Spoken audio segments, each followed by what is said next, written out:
Hello, and welcome to Under 1000. My name's Thomas Flower, and each episode I'll read you a new piece of flash fiction. All of the stories are 1000 words or less.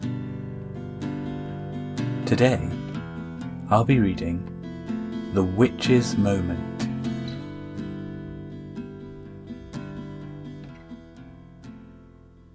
They'd called her a witch. Thrown her out of the village. How dare they? She would show them a witch if that was what they wanted to see. She would show them the power and the fury and the heartbreak of a woman tossed aside by her own community. If it was dark magic they wanted to be afraid of, then she would give them every reason she could muster. Pausing to reflect on what had just happened, she held the moment in her mind, turning it over and over, examining every crevice of emotion it held within. Slowly, as she focused her thoughts, she began incanting, speaking almost instinctively in a low, dark hum of words. If anyone had been there to witness this magic making, they would have seen a strange shape emerging from the top of the woman's head as she spoke.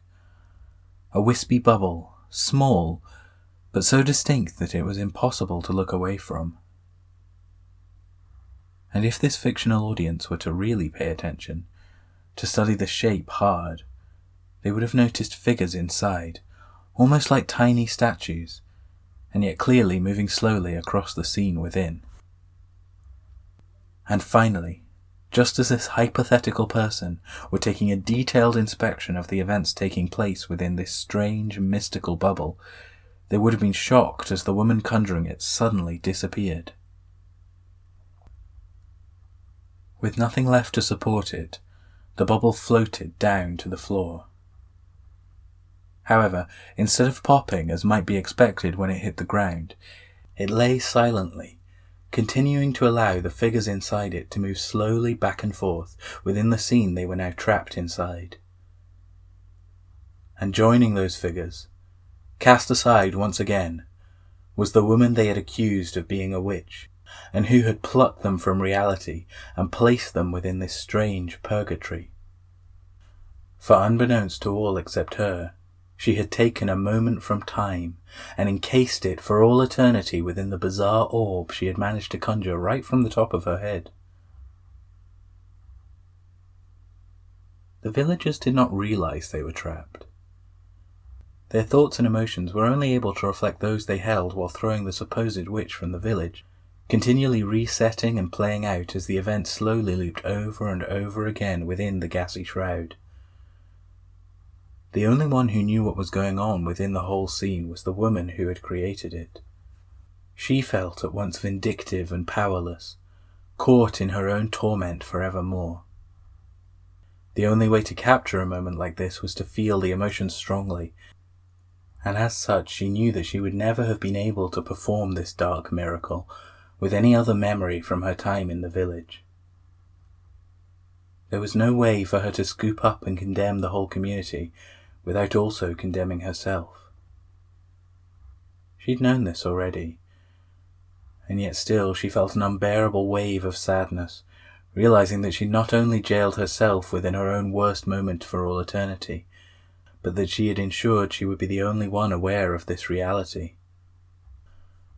Time went by outside the bubble, though never in, while the same short scene played infinitely around and around inside. The world outside was moving on. The village crumbled and decayed without any occupants, falling first into disrepair before succumbing to the inevitable transition to the wild and uncontrolled. This still did not halt the bubble. Though its surroundings now challenged it every day, with falling logs and stampeding beasts which should have made it pop, it still carried on, sitting and playing and sitting and playing for all time.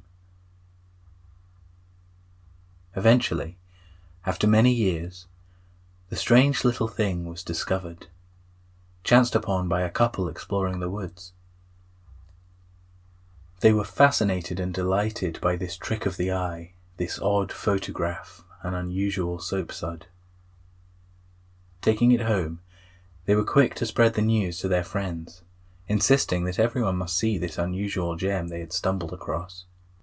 As they discussed it more and more, the bubbles separated, splintering into fragmented pieces, each playing out a single tiny role in the story contained in the whole.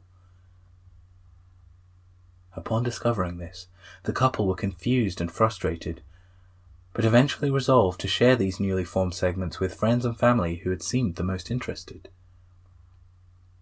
These gifts were greeted gladly, with people only too willing to take a shard of this miracle into their home. And yet, each would find that as they shared the news of it with their own friends and family, their tiny slivers would split smaller again, so that they too would come to share even smaller pieces, repeating a cycle on and on until only glimmering pieces of dust were being distributed all across the country. And so the moment contained in the bubble passed from a tangible object into a story, and then a legend, and then a myth. People would still tell it for years to come, about how they had heard of some strange stone which contained within tiny moving figures, all repeating the same actions over and over again. And the woman thought that she would finally be free, finally allowed to pass out and on from this curse of her own making, because the object which housed it no longer truly existed. But she was not free. The tale became a prison, trapping them still within its walls, intangible, but just as potent. And so they continued to live, a moment out of time, on and on and on, until there were no more tongues left to talk about the witch's moment.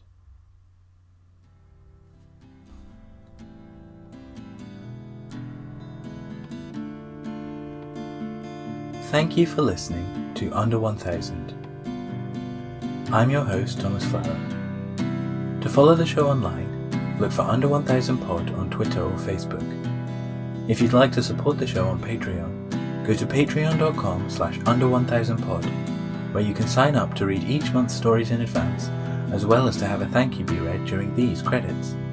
The theme music is an instrumental version of In Between Days by Nick Tate and the Sharks.